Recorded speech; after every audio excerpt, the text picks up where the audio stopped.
Europe Midi.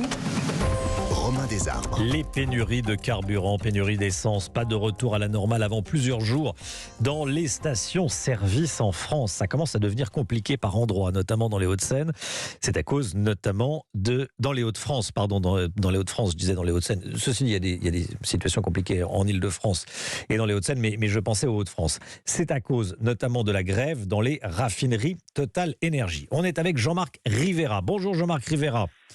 Bonjour. Merci beaucoup d'être avec nous. Délégué général de l'OTRE, l'Organisation des transports routiers européens, des transporteurs routiers européens. Dans quelle mesure, dites-nous, le transport routier est actuellement impacté par la situation ?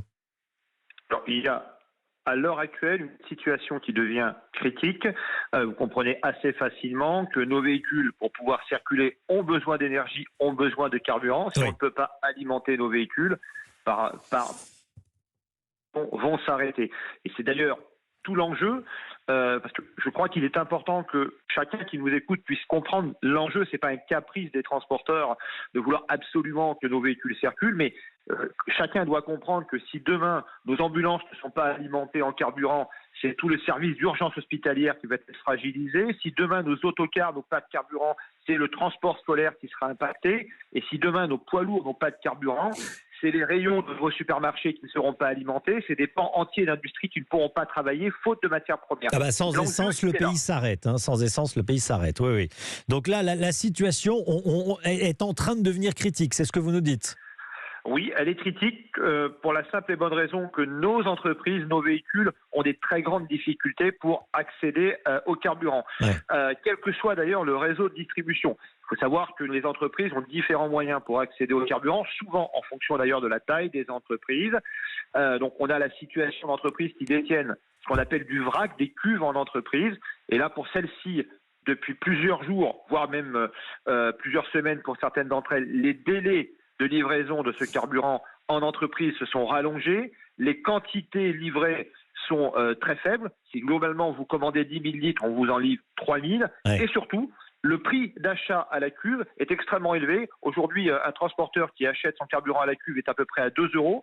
Là où aux pompes, vous voyez bien que diesel est quasiment 40 centimes moins cher. Donc ça, c'est une première des difficultés.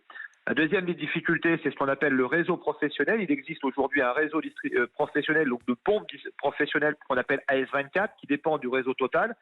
Ce réseau aujourd'hui est en rupture sur une très grande majorité des pompes. Et puis après, il y a le troisième cas de figure, qui est la station-service que vous utilisez, que les citoyens utilisent, où là, nos véhicules sont ou interdits d'accès pour certains d'entre eux, ou rationnés sur des quantités très faibles, ce qui pose vraiment des difficultés. Ça veut dire qu'il va y avoir des retards de livraison dans les supermarchés, dans les magasins ? Ça veut dire que si aucune mesure corrective n'est mise en œuvre rapidement pour permettre à nos véhicules professionnels d'avoir un accès plus facile au carburant, il va y avoir effectivement des difficultés. Oui, parce que vous n'êtes pas prioritaire actuellement dans les stations-service. Alors, non, nous ne sommes pas prioritaires et je pense qu'il n'est pas aujourd'hui question de priorisation. D'ailleurs, ça serait très compliqué sur des stations-service.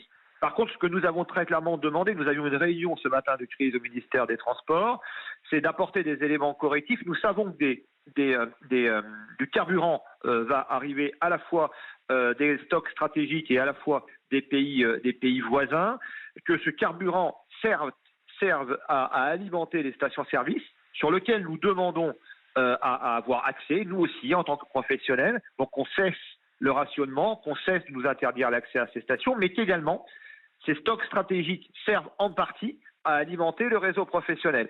C'est une garantie qui nous a été donnée ce matin, que ce fléchage s'effectue d'une façon équilibrée entre les stations-service et le réseau professionnel.